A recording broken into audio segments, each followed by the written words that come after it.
tersebut. Nah, sebagaimana Allah berfirman pada Quran surat Al-A'raf ayat 31, "Hai anak Adam, pakailah pakaianmu yang indah di setiap atau memasuki masjid. Makan dan minumlah, dan janganlah berlebih-lebihan. Sesungguhnya Allah tidak menyukai orang-orang yang berlebih-lebihan." Nah, seperti itu.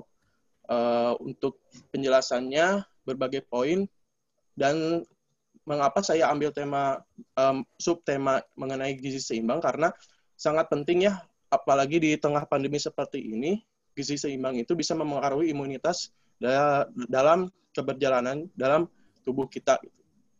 Ya, sebagai sekian pematerian dari saya. Mohon maaf apabila ada kekurangan. Assalamualaikum warahmatullahi wabarakatuh. Waalaikumsalam warahmatullahi wabarakatuh. Masya Allah, ini ilmu yang menurut saya gitu ya sangat-sangat luar biasa, sangat-sangat berkesan gitu, apalagi benar-benar penting di masa pandemi seperti saat ini gitu. Mudah-mudahan sedikitnya ilmu yang telah Kang Noval sampaikan bisa diterapkan oleh kita gitu ya, dan kita juga bisa membagikan kepada teman-teman, kepada keluarga dan yang lainnya untuk bisa merasakan manfaat yang telah diberikan oleh beliau ya gitu. Selanjutnya ada pematerian dari Teh Nur Andini dari jurusan Pendidikan Bahasa Jerman B. Nah, tapi sebelum lanjut ke pematerian sebelumnya, saya mau ini dulu nih, jargon gitu. Biasanya kalau SPA itu di sebelum-sebelumnya gitu, di masa normal selalu menerikan jargonnya gitu ya, biar lebih semangat gitu, biar ruh SPI-nya tuh kerasa banget itu. Walaupun kita tidak ada di Masjid Al-Furqan UPI seperti biasanya dan ada di rumah masing-masing, tapi nggak apa-apa ya, semangatnya harus sama gitu ya. Oke, kalau misalnya saya bilang webinar tutorial SPAI, kalian jawab kuliah cerdas, kerja ikhlas, selalu istiqomah, Allahu Akbar. Oke, bisa dipahami ya? Bisa dipahami? Oke. Saya mulai ya. 1, 2, 3. Webinar tutorial SPAI. Kuliah cerdas, kerja ikhlas. Allahu Akbar. Allahu Akbar. Allahu Akbar. Allahu Akbar. Saya gitu ya semangatnya, walaupun tetap di rumah aja. Insya Allah. Semangatnya luar biasa sekali teman-teman. Oke, selanjutnya kepada Teh Nur Andini dipersilakan. Ada ya Teh Nur Andini? Ya Teh, ada. Oke, baik, silakan Teh. Jangan. Bentar. Bismillahirrahmanirrahim. Assalamualaikum warahmatullahi wabarakatuh. Waalaikumsalam warahmatullahi wabarakatuh. Alhamdulillahirabbil alamin wa bihi nasta'in wa ala umuri dunya waddin wassalatu wassalamu ala asrofil anbiya'i wal mursalin wa ala alihi washabbihi ajmain, amma ba'du. Sebelumnya izin memperkenalkan diri, nama saya Nur Andini dari Pendidikan Bahasa Jerman B. Di sini saya merupakan salah satu perwakilan penyaji dari jurusan saya, dari kelas saya. Dalam tema pola hidup sehat Rasulullah SAW ini, dalam solusi alternatif membangun kesehatan masyarakat, saya menggarisbawahi 3 poin yang ada di dalam PowerPoint ini. Langsung ke materi saja ya. Saya di sini menggarisbawahi hal-hal yang kecil namun berdampak besar untuk kehidupan kita, yang mana hal ini sangat mudah untuk disepelekan gitu ya. Untuk yang pertama ada kebersihan diri, kedua pola makan, ketiga rutinitas dalam sehari-hari. Dalam kebersihan diri, selain berwudu, mandi, ada juga cuci tangan yang merupakan sunnah yang dianjurkan oleh Rasulullah SAW. Dalam hadis riwayat Bukhari nomor 162, beliau berkata, jika salah seorang di antara kalian bangun dari tidurnya, maka jangan mencelupkan tangannya ke dalam bejana sebelum ia mencucinya 3 kali, karena ia tidak mengetahui di mana letak tangannya semalam. Kemudian, yang kedua adalah menyikat gigi. Sebenarnya bersiwak, tapi di sini saya menyerupakan kepada menyikat gigi. Karena apa? Karena dalam siwak itu sendiri memiliki sifat ya. Sifat siwak itu adalah berserat, kemudian basah, dan kemudian seratnya tidak mudah untuk terjatuh. Dalam hadis riwayat Bukhari dan Muslim, beliau berkata, seandainya tidak memberatkan umatku, niscaya akan kuperintahkan mereka untuk bersiwak setiap kali wudhu. Jadi, karena saking pentingnya bersiwak ini, Rasulullah sampai-sampai menganjurkan atau apa ya istilahnya ingin menyuruh gitu kepada umat-umatnya setiap sebelum sholat fardu, ya maksudnya wudhu di sini wudhu untuk melaksanakan sholat fardu, umatnya itu harus melakukan siwak terlebih dahulu seperti itu. Untuk poin yang kedua ada pola makan. Di sini mohon maaf pada poin pertama saya menuliskan kekeliruan. Sebenarnya mengenai makan saat lapar dan berhenti sebelum kenyang itu bukan merupakan ajaran dari Rasulullah ya. Tapi untuk meluruskan hal ini disampaikan di dalam kitab karya Imam Asyuyuti dalam kitabnya Ar-Rahman fit Tibb wal Hikmah. Jadi ceritanya saat itu ada seorang raja yang mengeluhkan mengenai kesehatannya dan ingin berdiskusi bersama 4 orang dokter. Kemudian salah satu dokter menyarankan untuk makan saat lapar dan berhenti sebelum kenyang. Jadi digarisbawahi ya, ini bukan perintah dari Rasul atau kebiasaan Rasul, tapi ini adalah saran dari salah satu dokter terhadap seorang raja. Nah, untuk poin kedua dan ketiga, ini merupakan kebiasaan Rasulullah ya, Shallallahu Alaihi Wasallam. Yang pertama, tidak meniup makanan atau minuman. Dalam hadis Ibnu Abbas meriwayatkan bahwasanya Rasulullah Shallallahu Alaihi Wasallam melarang bernafas pada bejana minuman atau meniupnya.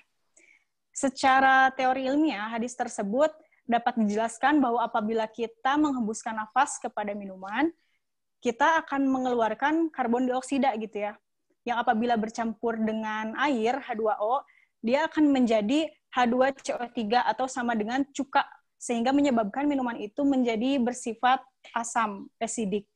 Bila kebiasaan ini berlangsung dalam waktu yang lama, maka akan berpotensi besar untuk merusak kinerja ginjal dalam tubuh kita. Kemudian yang kedua, tidak makan atau minum sambil berdiri.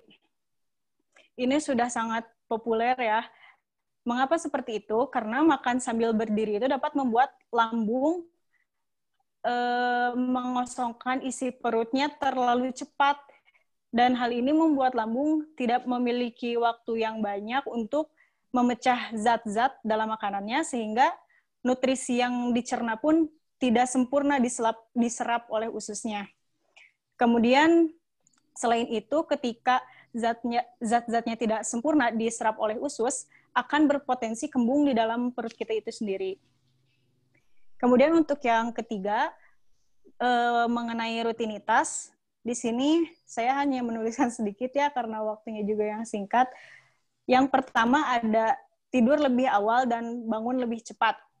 Ini pun sudah sangat populer ya, diketahui oleh orang banyak.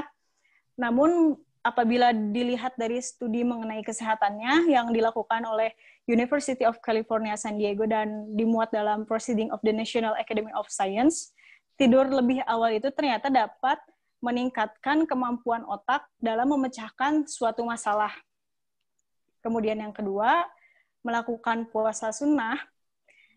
Melakukan puasa itu bisa menimbulkan efek baik untuk kesehatan apabila dilakukannya dengan benar ya. Maksudnya ketika berpuasa, teman-teman makanannya makanan sehat, yang seperti itu, yang halalan thayyiban. Tidak yang mencelakai sendirilah. Makan makanan tertentu kan ada ya yang memiliki efek buruk juga terhadap diri kita. Nah, kemudian salah satu manfaat puasa bagi kesehatan adalah dapat menurunkan berat badan dengan membakar lemak untuk menghasilkan energi, kemudian mengurangi kadar kolesterol dan tekanan darah. Kemudian seperti tadi yang sudah dijelaskan oleh pemateri sebelumnya, tingkat endorfin atau zat kimia alami dari tubuh yang menyebabkan kebahagiaan itu akan bertambah setelah beberapa hari berpuasa. Dan kondisi ini bisa membuat kita lebih waspada dan merasakan ketenangan secara keseluruhan. Mungkin sekian dari materi yang saya sampaikan. Mohon maaf untuk banyak kesalahan dan kekeliruan yang disampaikannya. Wabillahi taufiq wal hidayah. Wassalamualaikum warahmatullahi wabarakatuh. Waalaikumsalam warahmatullahi wabarakatuh. Masya Allah, barakallah.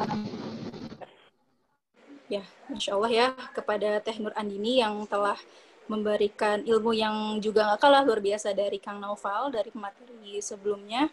Dan ini menurut saya juga ya, sebagai reminder lagi buat kita gitu ya tentunya.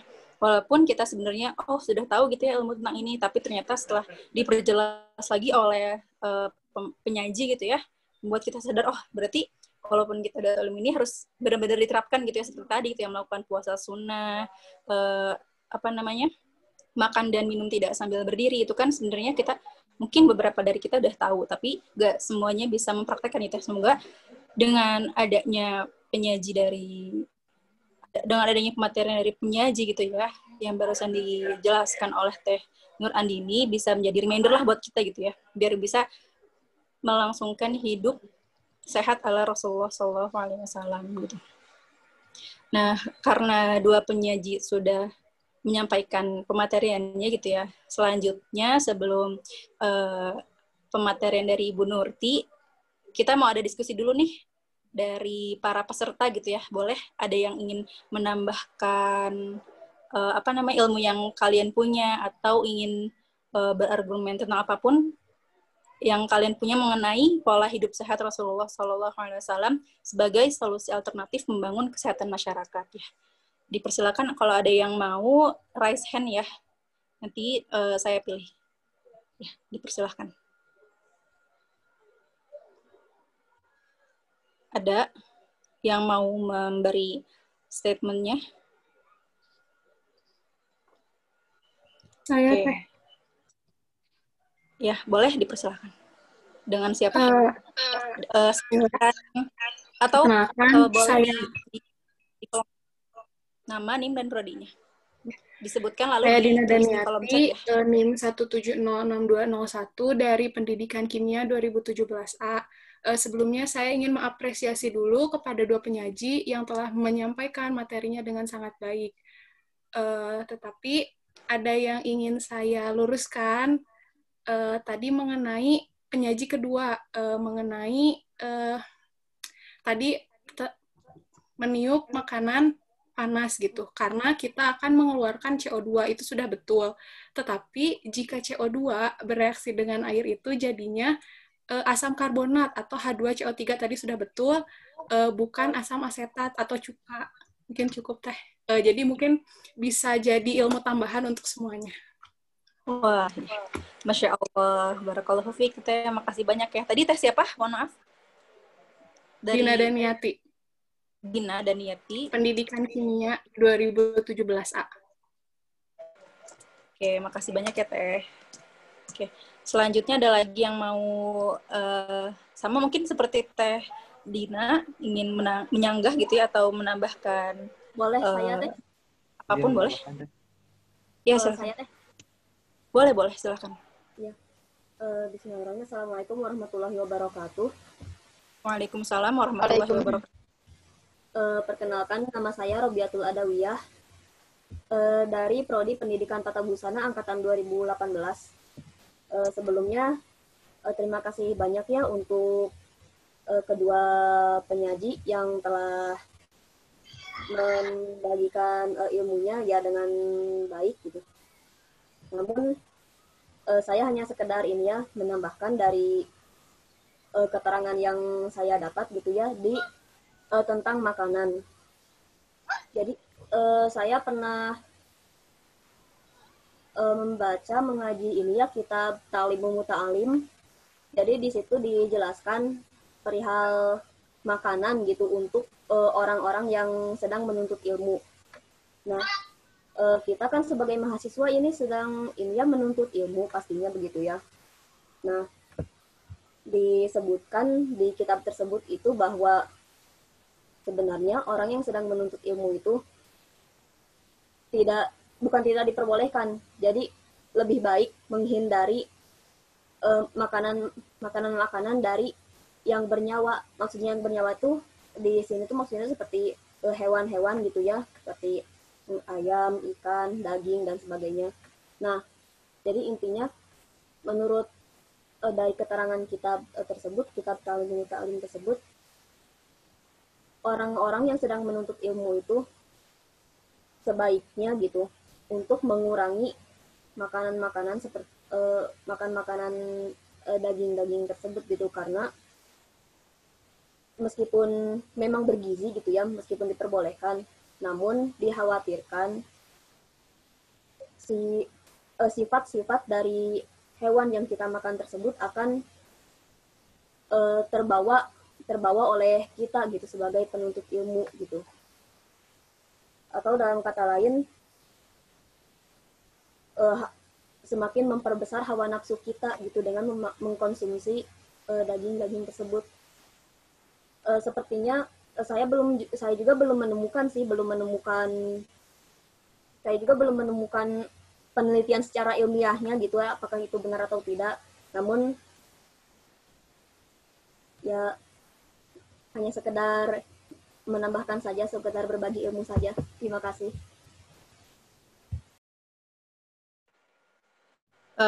Sudah dicukupkan Teh Rabiatul? Atau masih ada lagi? Sudah Teh, terima kasih. Oke, baik ya. Oke, ini juga sebenarnya ilmu buat saya sendiri ya, karena mungkin nanti bisa ditanyakan langsung ya kepada Bu Nurti yang wawasannya lebih jauh daripada kita semua, karena saya juga baru mendengar hal ini gitu ya. Mungkin dari teman-teman yang lain ada yang sudah mendengar dan lebih membaca, mengkaji lebih dalam tentang hal ini, boleh juga menambahkan statementnya tentang hal ini. Yang lain mungkin atau ngerasa pernah membaca. Iya, boleh silakan. Tapi bukan yang berkaitan dengan itu sih, karena saya pun belum mengkaji lebih dalam begitu tentang kitab Ta'lim itu ya, hubungan guru murid nih ya, tentang pelajaran. Oh gitu. Mungkin saya ingin menambahkan, nama saya Wahyu Aji dari Pendidikan Kimia 17A, sama dengan tadi yang pertama ya. Bahwasanya ini kan tentang pola hidup sehat ya. Ada satu sih yang ingin saya tambahkan dalam hal aktivitas. Bahwasanya ketika kita beribadah sholat secara simpelnya gitu ya, ternyata itu punya dampak kesehatan buat kita teman-teman. Jadi ketika kita wudhu ya, itu bisa membuat saraf-saraf kita baik gitu ya. Tadi kan kebanyakan membahas mengenai makanan ya. Aktivitas seperti fisik itu kurang terbahas, mungkin ingin menambahkan saja sih buat pengetahuan juga, bahwasanya tadi ya penelitian terkini pun mengatakan bahwasanya ketika kita sujud ya, itu sangat ampuh untuk mengurangi resiko terhadap serangan jantung. Jadi memang sangat fitrah sekali kalau misalkan kita melaksanakan ibadah sesuai dengan syariat kita. Dia memang sudah sangat sempurna sekali syariat ini. Jadi mengingatkan kembali teman-teman bahwasanya kalau pola hidup sehat itu memang sangat luas, tidak hanya berkaitan dengan makanan. Mungkin secara dekat dengan makanannya, Rasulullah suka makan yang bergizi. Seperti ya banyaklah teman-teman pun pasti makan yang disukai Rasulullah. Juga tadi ya Rasulullah juga banyak mainnya itu seperti berkuda, itu kan aktivitas fisik yang sangat baik buat tubuh ya teman-teman. Ya itu sih yang ingin saya tambahkan mengenai aktivitas fisik yang lain. Selebihnya mungkin tentang ruku ya, tentang sujud, berdiri, tegak, mungkin teman-teman bisa eksplor lain lagi gitu. Bosnya ingin menambahkan saja tentang aktivitas fisiknya seperti itu. Terima kasih. Assalamualaikum warahmatullahi wabarakatuh. Waalaikumsalam warahmatullahi wabarakatuh. Iya, betul banget ya Kang Wahyu. Sebenarnya kalau misalnya kita ngomongin tentang pola sehat hidup itu nggak hanya di makanan aja gitu, cukup semua gitu. Olahraga yang menjadi sunnah-sunnah itu kan juga sebenarnya ada efeknya gitu untuk tubuh kita. Mungkin kalau misalnya waktunya lebih banyak gitu ya bisa kita bahas, tapi karena memang waktunya tidak cukup banyak. Ya mohon maaf yang belum di-mute, tinggal tolong di-mute dulu ya. Oke. Ya, balik lagi gitu ya. Kalau misalnya, ya, itu kan jadi lupa, mohon maaf ya gitu ya. Karena memang waktunya terbatas gitu, jadi kita nggak bisa ngebahas lebih luas gitu. Tapi saya apresiasi banget gitu ya kepada Kang Wahyu yang telah menambahkan sedikit tentang ilmunya itu. Barakallahu fiik. Selanjutnya kita masih ada waktu sekitar 3 menit lagi mungkin. Satu lagi ada yang mau menambahkan? Kita memberi argumennya dari Kang Teteh. Oke. Di sini tuh ada sekitar 1, 2, 3, 4, 5, 6. Ada 7 ya, 7 jurusan. Dari pendidikan matematika ada. Dari pendidikan matematika ada. Ada Teh. Ada, boleh mungkin ingin menambahkan? Ya, dari Tabus sudah ada tadi, dari kimia juga sudah, dari teknik agroindustri sudah, dari matematika belum nih, sama bahasa dan sastra Indonesia B. Pendidikan bahasa dan sastra Indonesia B. Pendidikan matematika. Oh, boleh. Silakan Teh. Perkenalkan, nama saya Faiza Salma Widati, NIM 1800320 dari jurusan Pendidikan Matematika. Tadi mau menanggapi dan menambahkan aja yang dari Kang sebelumnya terkait olahraga yang disenangi oleh Rasulullah. Kan tadi baru disebutkannya itu berkuda. Nah, diketahui juga gitu Rasulullah mempunyai dua olahraga yang Rasulullah tuh selalu lakukan, yaitu memanah dan berenang. Seperti itu. Jadi hal itu menunjukkan bahwa tubuh beliau tidak hanya sehat tapi juga kuat gitu. Gitu. Terima kasih. Ya, sama-sama bener banget ya. Ya, olahraga sunnah tuh sebenarnya bisa dibilang simple gitu ya, maksudnya nggak yang ribet gitu, berkuda, memanah, dan berenang. Tapi sebenarnya itu tuh punya khasiat yang bagus banget itu untuk tubuh kita kalau misalnya kita memang rutin gitu ya. Gitu. Tapi karena memang kondisinya gitu, nggak semua orang bisa berkuda atau memanah, ya mungkin olahraga yang setidaknya gitu ya, mengolah raga kita untuk bisa lebih sehat itu masih gak apa-apa sih, diwajarkan gitu ya. Insya Allah gak apa-apa. Oke. Karena waktunya sudah menunjukkan pukul 16.10, satu lagi deh dari pendidikan bahasa dan sastra Indonesia B, ada yang ingin memberikan statementnya? Sebelum saya lanjutkan kepada Ibu Nurti. Saya ingin memberi tambah. Ya. Ya, boleh. Perkenalkan, nama saya Rahma Fauziah, NIM 1801679 dari Prodi Pendidikan Bahasa dan Sastra Indonesia.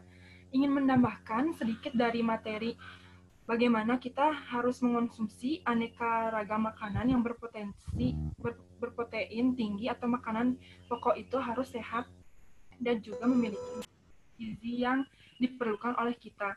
Tetapi pada kenyataannya pada zaman sekarang itu sudah bermunculan banyak jajanan atau makanan yang sudah beredar tanpa kita sadari.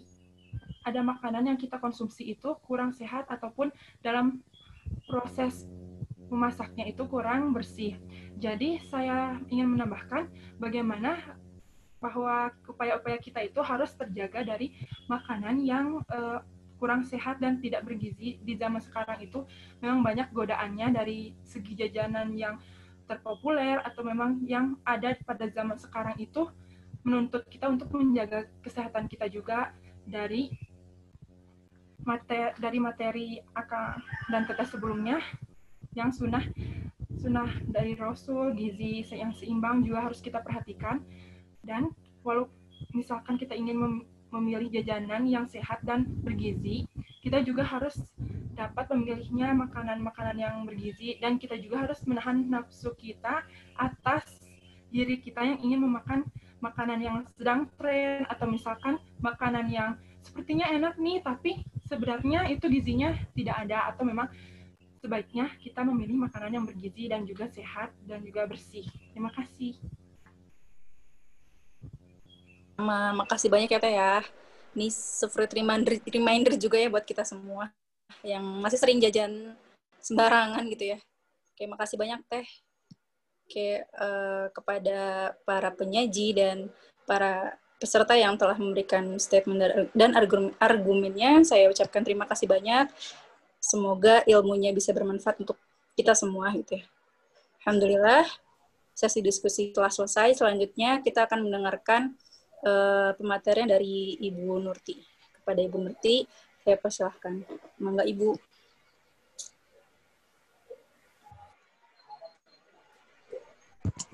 Ya, bismillahirrahmanirrahim. Assalamualaikum warahmatullahi wabarakatuh. Waalaikumsalam warahmatullahi wabarakatuh. Waalaikumsalam. Jelas nggak suara Ibu? Iya, jelas Bu. Jelas, Terdengar. Jelas dengar, Bu. Jelas, Bu. Subhanallah, walhamdulillah, wa la ilaha illallah, wallahu akbar. Tutorial. Cerdas, ikhlas, istiqomah, Allahu Akbar. Ini Cerdas, Ikhlas, istiqomah. istiqomah, Allahu Akbar. Cerdas, ikhlas, istiqomah. Cerdas, ikhlas, istiqomah. Allahu Akbar. Baru muncul nih jargonnya. Ya, mudah-mudahan tidak melunturkan semangat kita untuk thalabul ilmi pada sore kali ini ya. Kali ini kita akan membahas tentang pola hidup sehat Rasulullah sebagai solusi alternatif membangun kesehatan masyarakat. Alhamdulillah, apa yang tadi sudah disampaikan oleh Naufal juga Nur Andini merupakan salah satu ilmu bagi kita semua ya, terutama pada sisi yang tadi di pendidikan agroindustri ya, sekarang kemudian di pendidikan Jerman gitu ya, yang memiliki nuansa yang berbeda dalam penyampaian. Baik, Ibu akan menyampaikan berkaitan dengan hal-hal yang perlu Ibu sampaikan. Nah ini ya, ada pola hidup sehat Rasulullah sebagai solusi alternatif membangun kesehatan masyarakat. Boleh di next? PPT-nya di next.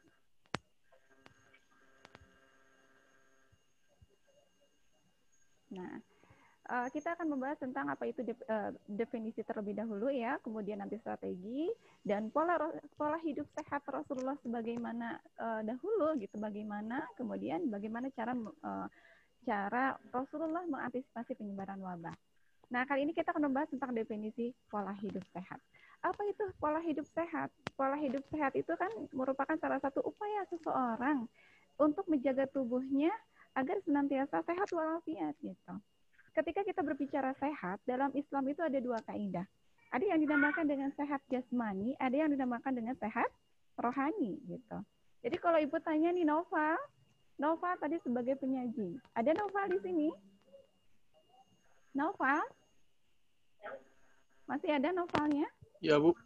Agak ini. Ibu tanya sinyal. kepada Nova. Suara Ibu jelas? Terdengar Jelas. atau koneksinya? Jelas. Noval, apakah Noval sehat? Alhamdulillah sehat. Alhamdulillah secara fisik kita sehat ya. Tapi ketika kita berbicara apakah rohani kita sehat, itu kan masih dipertanyakan gitu. Karena bukan barang siapa ya, karena hati kita itu masih banyak penyakit-penyakit hati yang masih kita simpan gitu ya. Berikut dari amarah, dendam, dengki, iri, itu juga salah satu penyakit hati. Rasulullah menggambarkan bahwa dalam salah satu hadis mengatakan bahwa ala wa inna fil jasadi mudghah idza salahat salaha al-jasadu kulluhu wa idza fasadat fasada al-jasadu kulluhu ala wahyal qalbu. Apa kata Rasulullah dalam salah satu hadis ini? Bahwa mengingatkan kita bahwa dalam tubuh kita, dalam jasad kita ada segumpal daging. Apabila daging itu ya baik, maka baik seluruh tubuhnya. Dan apabila buruk, maka buruk seluruh tubuhnya. Apa segumpal daging itu? Yaitu ala wahyal qalbu, yaitu hati. Maka di sini mengindikasikan bahwa hati merupakan barometer kehidupan. Ketika baik buruknya kehidupan perbuatan kita itu akan tergantung pada hati kita. Maka nanti ada kategori hati itu ya, hati dalam aspek rohani kita kan ada istilah qalbun yang mayit ya. Ada hati yang mati, ada hati yang sehat, dan ada hati yang marid, sakit. Nah, boleh jadi mungkin kita berada pada posisi hati yang sedang sakit gitu ya. Karena memang kalau misalkan hati yang sehat itu boleh jadi hanya Rasulullah mungkin yang punya hati yang sehat gitu. Sedangkan hati yang mati seperti apa? Hati yang mati itu adalah hati yang tidak bisa lagi menerima cahaya-cahaya Islam, gitu ya, menerima cahaya-cahaya kebenaran, itu tidak bisa menerima lagi, sehingga hatinya itu tertutup, gitu. Adapun dengan hati yang marid, itu adalah hati yang senantiasa masih ada penyakit-penyakit hati. Seketika kita marah, seketika kita kesal, seketika kita iri, ya, dan hal-hal yang sifatnya ada penyakit hati itu termasuk ke dalam kategori hati yang marid.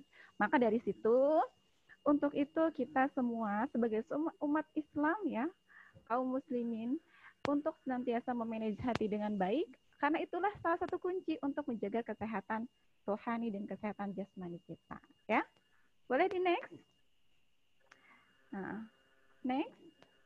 PPT-nya coba dipindahkan. Next. Nah, ini ya.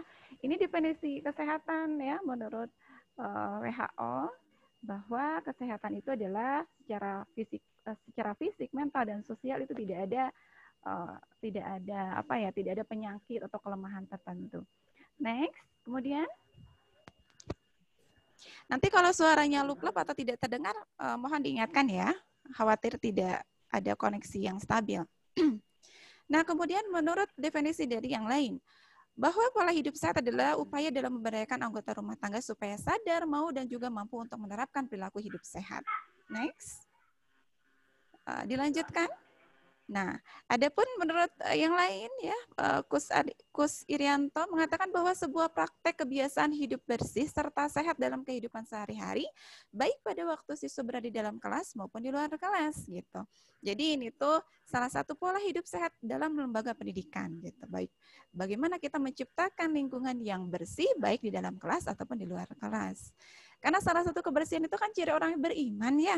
Jadi ini merupakan salah satu kewajiban bagi kita semua dalam menjaga kebersihan, dalam menerapkan pola hidup sehat. Next. Nah, ini kita yang tunggu-tunggu nih. Next. Oh, jadi ini masih dalam pola hidup sehat.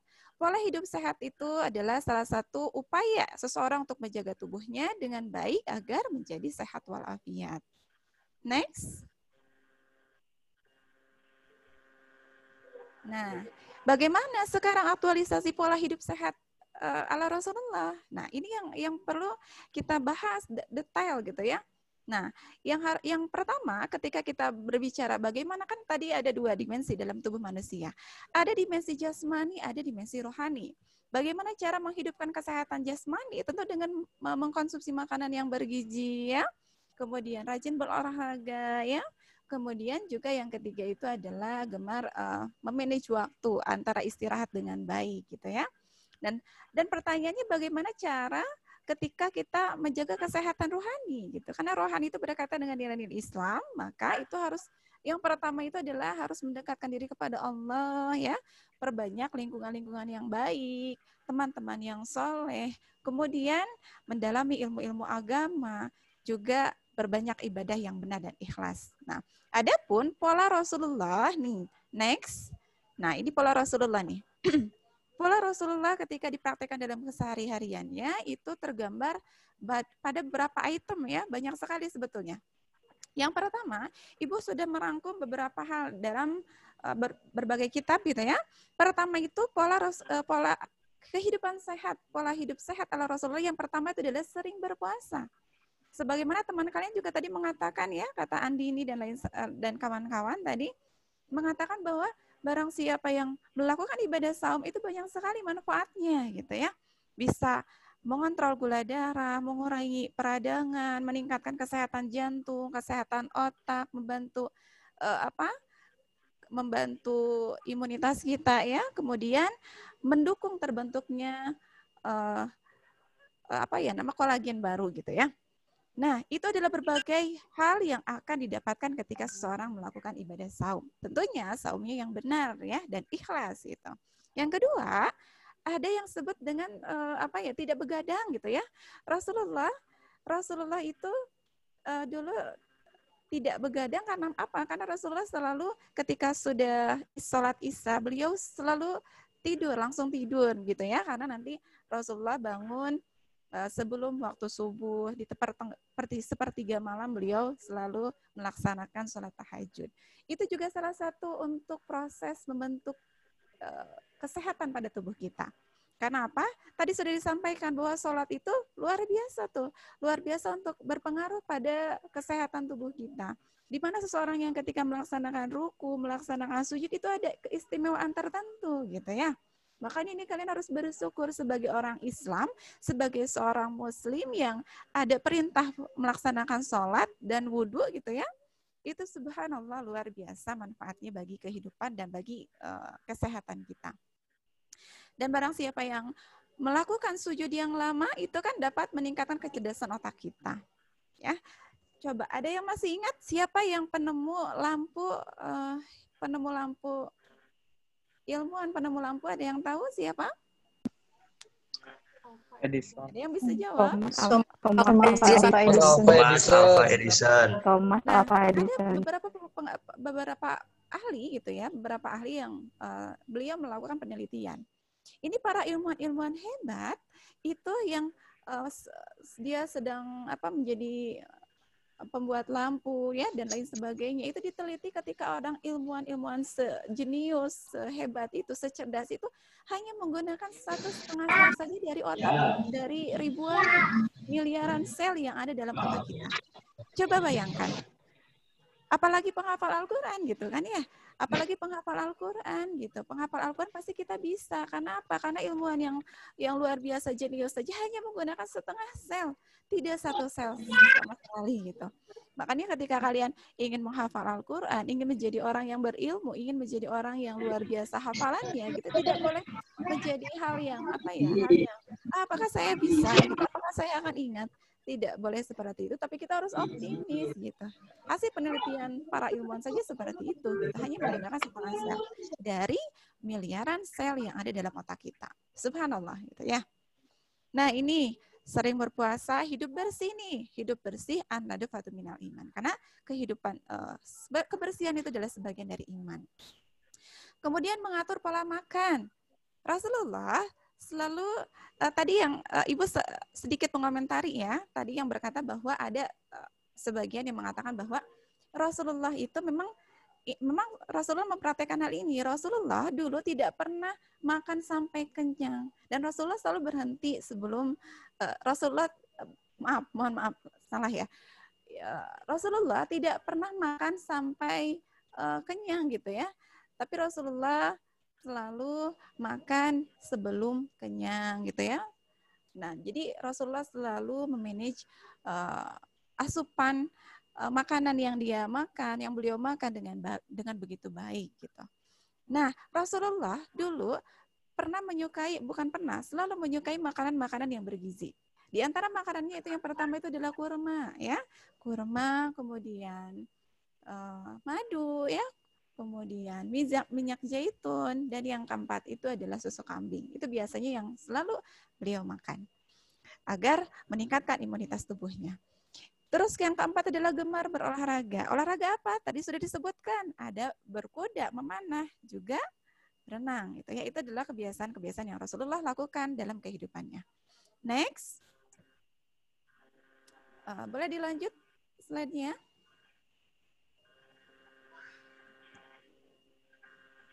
Oh ini, tadi ada yang terlewatkan. Nah, cukup di sini dulu. Nah, selain itu juga ada beberapa penambahan ya dari berbagai kitab lainnya mengatakan bahwa pola hidup Rasulullah selain tadi yang pertama itu adalah seling melakukan ibadah saum, tidak begadang ya, memakan makanan yang bergizi, kemudian tadi itu menjaga kebersihan, juga tidak pernah marah Rasulullah. Sebagaimana hal ini diriwayatkan dalam salah satu hadis Bukhari Muslim yang mengatakan bahwa laisa syadidu bisur'ah wa innama syadidu alladzi yamliku nafsahu indal ghadab. Jadi barang siapa ketika bukankah yang kuat itu adalah yang pandai bergulat, bukan, tapi yang kuat itu adalah yang pandai mengendalikan dirinya ketika marah gitu. Nah, maka hal ini yang mengisyaratkan bahwa marah, Rasulullah tidak pernah melakukan marah gitu ya. Rasul tidak pernah melakukan marah, perilaku marah itu sangat dijauhi sehingga hati Rasulullah bersih sekali. Hati bersih Rasulullah inilah yang mengantarkan dia selalu memiliki tubuh yang sehat gitu. Bahkan salah satu riwayat hadis pun mengatakan bahwa la ta'dab faradada miraran, la ta'dab gitu. Sampai janganlah marah, janganlah marah. Kenapa lo jangan marah gitu ya? Ternyata para ilmuwan itu meneliti bahwa ketika ada seorang yang marah, itu ternyata menyebabkan berbagai macam penyakit muncul. Contohnya apa? Darah tinggi, jantung, stroke ya, kemudian stres dan lain sebagainya, banyak sekali muncul penyakit-penyakit akibat dari amarah ini. Makanya inilah kunci dari pola hidup Rasulullah, pola hidup sehat Rasulullah, yakni mengontrol emosi kita dengan baik, menjaga amarahnya dengan baik. Kemudian ada pula salah satu riwayat yang mengatakan bahwa selain itu juga harus pandai bersilaturahim ya. Kenapa pandai bersilaturahim? Karena ternyata silaturahim ini selain dalam salah satu ayat Al-Quran dan hadis juga mengatakan bahwa silaturahim itu kan memanjangkan umur, memperluas rezeki ya. Nah, menurut kesehatan juga itu dapat meningkatkan kesehatan mental gitu. Makanya luar biasa sekali ini Rasulullah sudah praktekkan gitu. Kemudian Rasulullah juga pernah sering melakukan terapi bekam gitu. Nah, itulah pola-pola hidup Rasulullah untuk meningkatkan kesehatan Rasulullah pada saat itu. Nah, sekarang kita ke strategi nih. Coba di next ke strateginya. Ini strategi Rasulullah dalam menghadapi wabah. Nah, qadarullah kita hari ini ya sampai hampir beberapa bulan terakhir ini kita dihadapi dengan musibah yang luar biasa gitu, ujian yang sangat luar biasa yaitu COVID-19 ini di seluruh dunia gitu ya. Hal ini juga merupakan teguran Allah untuk hambanya gitu ya, agar kita senantiasa meningkatkan kapasitas ibadah kita dengan baik. Apakah hal ini digambarkan pada saat Rasulullah terdahulu gitu ya? Jelas digambarkan gitu. Dulu kan ada berbagai dalam salah satu kitab namanya Al-Fathur Rabbani tentang bab wabah. Dulu Rasulullah kan pernah meriwayatkan tentang wabah ya. Nah, tentang wabah. Nah, kemudian setelah Rasulullah wafat, 8 tahun setelah Rasulullah wafat, tepatnya pada zaman Khalifah Umar bin Khattab, itu ada salah satu wabah yang menimpa kota Madinah gitu ya, di demam di kota Madinah, kemudian wabahnya menyebar di negeri Syam dan wilayah-wilayah sekitar. Nah, kemudian apa yang dilakukan pada saat sahabat Rasulullah pada saat itu? Pada saat itu sahabat Rasulullah mengikuti jejak Rasulullah gitu ya. Ada 5 hal ini ya, ada beberapa hal tahapan yang disunahkan oleh Rasulullah. Yang pertama itu adalah berdoa.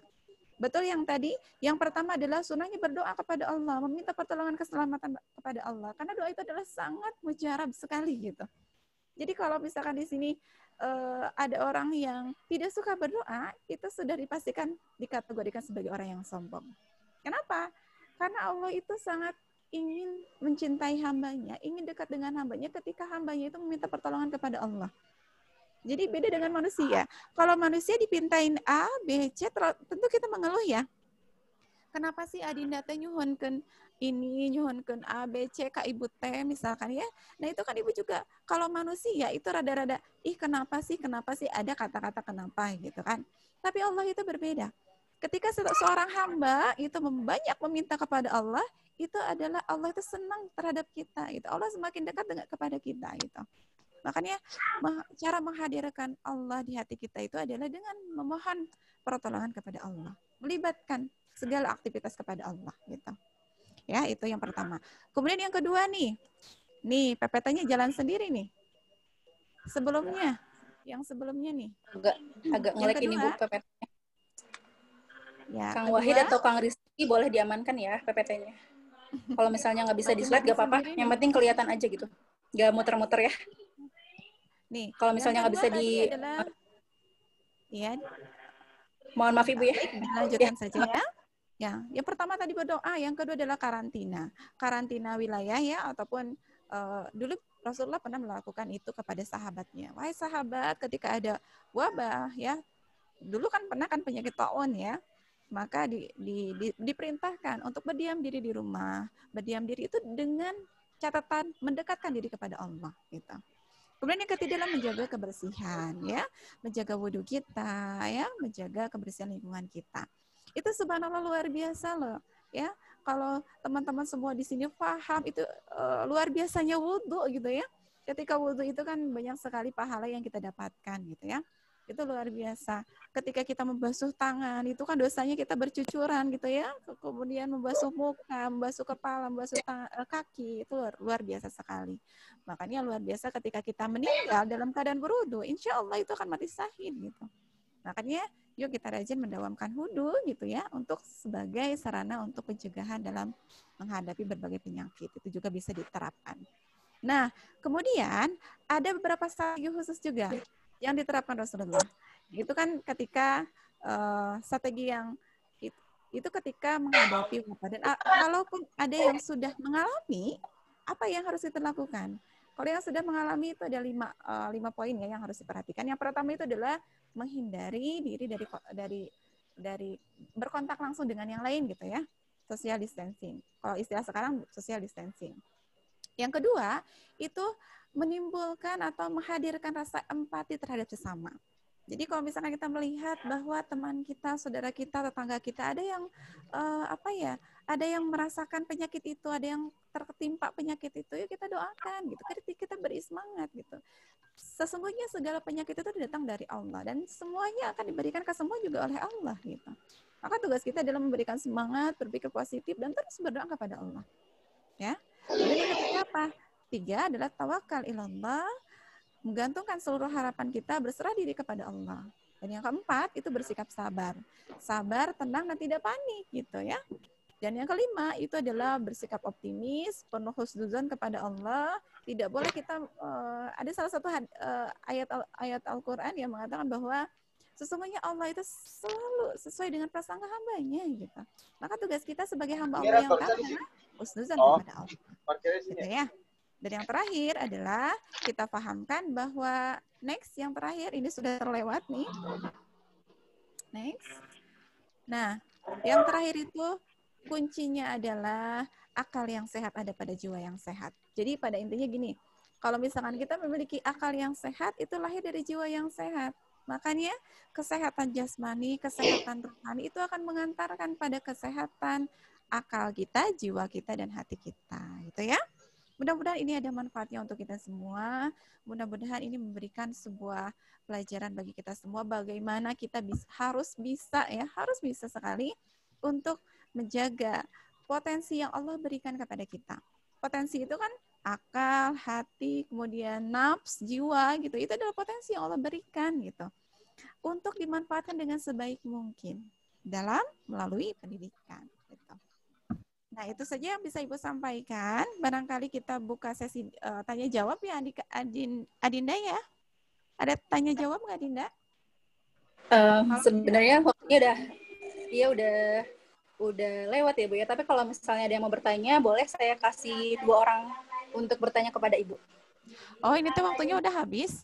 Iya Ibu sebenarnya, tapi nggak apa-apa karena ilmunya juga lumayan greget ya Bu ya, apalagi di masa-masa seperti ini gitu ya. Barangkali yang bertanya boleh banget, tapi untuk 2 orang aja. Iya, mangga yuk kita bertanya itu kan membuka ilmu baru ya. Sok kita sharing, kita saling bertukar pikiran. Mangga yang bertanya sok. Iya. Boleh saya menambahkan sedikit ya? Dari Teh Rabiatul ini Teh siapa? Mohon maaf. Rabiatul. Bismillahirrahmanirrahim. Assalamualaikum warahmatullahi wabarakatuh. Waalaikumsalam. Waalaikumsalam warahmatullahi wabarakatuh. Rabiatul dari jurusan apa? Pendidikan tata busana, Ibu. Oh iya, tata busana. Jadi tentang ini ya, pastinya kan pola hidup sehat ala Rasul itu penting banget ya gitu, terutama buat kita umat Islam. Cuma saya agak menyayangkan ini ya, kenyataan kalau sebenarnya banyak dari kita tuh mentang-mentang Rasulullah hobi memanah, hobi berenang, hobi berkuda gitu. Jadi mereka sebagian umat Islam tuh yang saya lihat tuh terlalu terpaku gitu dengan olahraga itu gitu. Jadi seolah-olah hanya olahraga yang digemari Rasulullah saja gitu, yang benar-benar terbaik, yang lain tidak gitu. Padahal kan sebenarnya tidak seperti itu. Yang dianjurkan Rasulullah itu kan menjaga kesehatan badan itu dengan apa sih? Dengan latihan-latihan fisik.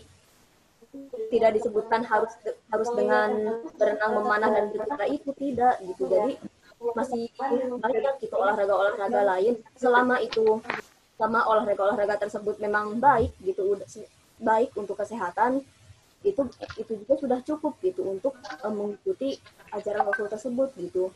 Bukan harus dengan berkuda, berenang dan memanah itu, tidak, masih ada gitu banyak olahraga-olahraga yang lain gitu. Dan juga dengan masalah ini juga ya, misalnya Rasulullah senang makan kurma, senang minum susu, senang minyak zaitun gitu. Itu kan karena Rasulullah tinggal di daerah yang kebetulan gitu. Di daerah tersebut kurma, minyak zaitun itu kan di situ berlimpah di daerah tersebut gitu. Jadi ya kita pun gitu, pastinya setiap daerah pun memiliki pepohonan atau buah-buahan yang ada di kita yang memang betul-betul halalan thayyiban gitu kan. Jadi nggak harus kita terlalu sibuk berburu kurma, minyak zaitun yang seperti itu hanya untuk mengikuti Rasul. Boleh gitu. tanya boleh ditanyakan pertanyaannya apa? Jadi ini hanya menambahkan saja, teh nggak apa-apa. Oh gitu. Ya. Oke. Ya, Ibu luruskan Gimana, ya. Ya, Ibu silakan. luruskan ya. Sebetulnya seperti ini.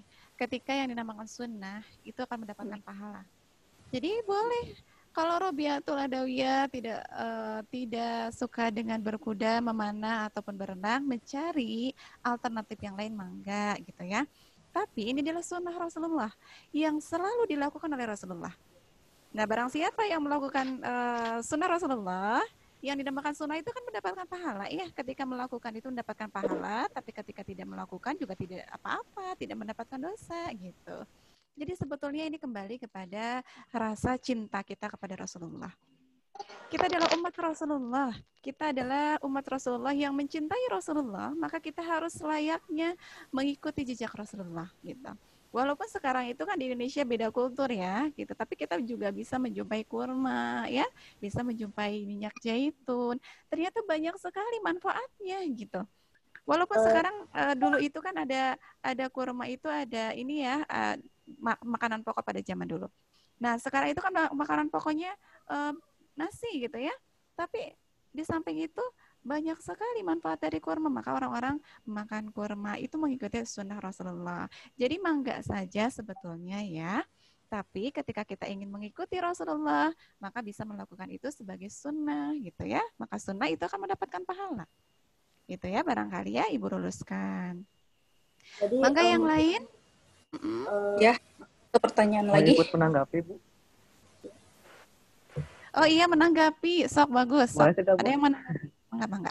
Supaya hidup nih, tadi diskusinya sebetulnya Ibu menginginkan ada yang bertanya, ada yang menambahkan gitu kan ya. Tadi mah banyaknya menambahkan gitu. Tapi alhamdulillah sudah cukup bagus itu juga. Tapi terus ditingkatkan untuk webinar-webinar selanjutnya. Mangga yang tadi yang menambahkan, Adinda. Ya, Bu. Bismillahirrahmanirrahim. Iya, Perkenalkan ya, Bu. Nama saya Wahyu Aji ya, Bu. Iya, Mangga. Dari Pendidikan Kimia Angkatan 2017A. Ingin menanggapi yang tadi dari Teh Robiah gitu ya, bahwasanya ada keharusan gitu ya bilangnya itu. Sebenarnya sih sejauh pengetahuan saya gitu ya tentang ilmu-ilmu fikih atau apapun gitu ya, bahwasanya memang dari ulama gitu ya, sebenarnya tidak ada pengharusan sih keutamaan itu. Tapi mungkin karena bagi kita yang mencintai Rasulullah gitu ya, nah ini tergantung kitanya apakah kita mencintai Rasulullah atau tidak. Bahwasanya Rasulullah pada zaman itu Rasulullah menyukai hal-hal yang sudah disebutkan tadi, menyukai berkuda, menyukai mana, terus makanan yang tadi ya, yang karena memang benar, di sana memang adanya itu kurma, belum ada apel ya. Mungkin kalau ada apel mungkin gitu ya, mungkin Rasulullah suka apel gitu ya. Allah alam gitu ya. Ya mungkin itu apa? Menurut saya sih memang, tapi kan Rasul juga kan suka hal-hal yang istilahnya kita sesuaikan dengan zaman kita kan, jadi memang suka yang memang makanan sehat gitu ya. Jadi memang sejauh saya gitu memang tidak ada keharusan kita harus memakan itu supaya dapat sunnah gitu ya. Tapi ketika kita menjaga tubuh kita gitu ya, itu kita sudah melaksanakan amanah dari Tuhan kita kepada diri kita sendiri gitu. Maksudnya mungkin ini kelebihannya kalau misalkan memang yang sangat mencintai Rasulullah gitu ya, sampai-sampai olahraganya tiru, terus makanannya ditiru juga. Ya mungkin ini hanya dasar kecintaan kayak gitu. Jadi menurut saya sih memang tidak ada kewajiban gitu atau apapun atau keharusan gitu ya. Karena ya memang benar, karena di kita jarang kurma iklimnya berbeda gitu ya. Mungkin adanya rambutan gitu ya. Atau misalkan adanya salak gitu ya. Gitu, tapi kan ya. itu kan tetap ada manfaatnya juga. Ya, itu Banyak sih. sekali. Ya, terima kasih Bu. Pun yang dilakukan oleh Rasulullah pasti banyak sekali manfaatnya. Tinggal bagaimana kita berenung ya, mentafakkur ini semua, bahwa semua yang terjadi, semua yang yang Rasulullah contohkan, yang Allah tetapkan itu merupakan sesuatu yang terbaik untuk kita semua gitu ya. Iya Bu. Jadi yang dimaksudkan saya jadi yang Gimana, Rodia? Ya. Jadi yang saya maksudkan di sini tuh dengan kita mengkonsumsi makanan yang sehat, dengan kita berolahraga secara berolahraga gitu dengan cara kita pun itu pun sebenarnya sudah cukup gitu untuk mengikuti ajaran sunnah Rasul tersebut gitu. Tidak harus terpaku dengan ya misalnya olahraga memanah, berenang dan berkuda itu tidak harus terpaku ke situ gitu. Jadi dengan kita melakukan olahraga apapun itu pun sudah cukup gitu untuk mengikuti sunnah Rasul tersebut gitu. Tidak harus terpaku pada itu. Oh iya. Menanggapi lagi Bu ya Bu. Kalau dari saya pribadi gitu ya, bahwasanya ketika statement itu sunnah atau tidak gitu ya, itu kita perlu pemahaman yang menyeluruh sih. Ya, secara kapasitas itu hanya ulama yang mampu. Tapi mungkin kalau misalkan karena kita kondisinya gitu ya, kita tidak bisa berkuda atau apapun, gak apa-apa, kita niatkan aja. Niatkan ikhlas karena Allah, ya Allah kita mampunya segini gitu ya. Ingin sekali seperti Rasulullah ya mungkin. Tapi kalau secara hukum sunnah gitu ya, sebenarnya itu bukan kapasitas kita sih. Tapi mungkin secara niat gitu ya, mudah-mudahan Allah yang memberikan jalan, ya mudah-mudahan diniatkan sunnah kayak gitu. Izin menambahkan itu aja. Terima kasih. Boleh izin menambahkan lagi, Ibu? Mohon maaf. Ibu sebenarnya kan cukup 2 orang aja ya, karena udah waktunya udah mau habis. Jadi terima kasih kepada Teh Robiatul dan Kang Wahyu yang telah menambahkan. Untuk Teh Andini, mohon maaf ya Teh ya, karena waktunya sudah habis, sebenarnya udah lewat gitu ya. Jadi mungkin nanti kalau misalnya ada mau ngobrol sama Ibu Nurti boleh ya Bu ya, via WhatsApp. Mangga via WhatsApp. Karena gitu. ya qadarullah gitu ya, waktunya memang tidak cukup. Ya ini juga bukan saya gitu yang mengadakan acaranya, tapi dari tim SPAI, jadi mohon maaf gitu ya. Terakhir mungkin dari Ibu Nurti, statement terakhir sebelum saya tutup acaranya. Oke. Ya, alhamdulillah. Mudah-mudahan ilmu yang tadi Ibu sampaikan bisa memperkuat iman kita bahwa kehidupan ini hanyalah sementara gitu ya. Kehidupan ini adalah hanya sementara, sebagaimana Sayyidina Ali bin Abi Thalib mengatakan bahwa orang yang cerdas itu bukan orang yang pandai matematika ataupun kimia, fisika, dan lain sebagainya. Tapi orang yang cerdas itu adalah orang yang pandai mengingat kematian. Barang siapa yang senantiasa mengingat kematian, maka kita bergegas mempersiapkan amal soleh kita dengan sebaik mungkin dan seikhlas mungkin. Dan mudah-mudahan ini merupakan awal perjumpaan kita ya, awal perjumpaan yang bisa mendekatkan diri kepada Allah, awal perjumpaan yang dimana bisa menambah keimanan kita dengan baik, karena memang dunia ini hanya sementara. Mudah-mudahan aktivitas pola sehat ala Rasulullah ini bisa kita aplikasikan dalam kehidupan sehari-hari, sehingga kita bisa mengikuti jejak Rasulullah. Itu saja yang bisa Ibu sampaikan ya. Hatur nuhun atas semuanya. Ibu kembalikan kepada moderator. Mangga Dinda. Assalamualaikum warahmatullahi wabarakatuh. Waalaikumsalam. Waalaikumsalam warahmatullahi wabarakatuh. Waalaikumsalam warahmatullahi wabarakatuh. Waalaikumsalam warahmatullahi wabarakatuh. Oke, kepada Ibu Nurti, saya ucapkan terima kasih atas ilmunya gitu ya. Masya Allah gitu. Ilmu yang benar-benar bikin kita bisa mempraktekkan gitu ya pada masa-masa seperti ini, di mana pandemi ini masih begitu-gitu aja gitu ya, ada penurunan, bahkan meningkat hari demi hari gitu. Maka dengan adanya pematerian hari ini gitu ya, kurang lebihnya mudah-mudahan bisa kita praktekkan dalam kehidupan sehari-hari, dan semoga juga kita bisa share gitu ya ilmunya kepada teman-teman yang lain, kepada keluarga yang lain, agar benar-benar peduli gitu terhadap kesehatan kita di masa seperti ini gitu ya. Terus izinkan saya memberi kesimpulan gitu ya kepada teman-teman semua gitu ya atas pertemuan hari ini. Jadi pada dasarnya pola hidup sehat ala Rasulullah SAW itu sebenarnya balik lagi kepada beliau itu panutan gitu ya, suatu hasanah bagi kita gitu. Dan di mana setiap yang beliau lakukan itu adalah sunnah jika kita melakukannya gitu ya. Adapun kalau misalnya kita tidak mampu untuk melakukannya karena terbatas ini dan itu seperti yang tadi disampaikan oleh salah satu peserta gitu ya, salah satu ya teman-teman kita gitu, bahwa ada kenapa kalau misalnya kita harus mengikuti ini dan itu, sedangkan di sini pun bisa gitu. Ya balik lagi gitu ya konsepnya, karena itu sunnah gitu, dan yang namanya sunnah itu punya value yang lebih, walaupun misalnya olahraga yang lain atau makanan yang lain itu sebenarnya bisa bikin kita sehat, tapi kalau misalnya kita melakukannya atas dasar sunnah karena Allah, itu value yang lebih gitu untuk kita. Jadi nggak cuma sehat aja gitu yang dapat, tapi insya Allah pahala juga dapat. Seperti itu ya kurang lebih. Mudah-mudahan teman-teman di sini semua sehat. Ibu Nurti juga semoga sehat terus ya dimanapun teman-teman dan kita semua berada gitu ya. Jaga terus kesehatannya, stay safe, stay healthy, dan terima kasih. Saya Adinda Putrastari dari Pendidikan Bahasa Arab 2017. Pamit undur diri. Wassalamualaikum warahmatullahi wabarakatuh.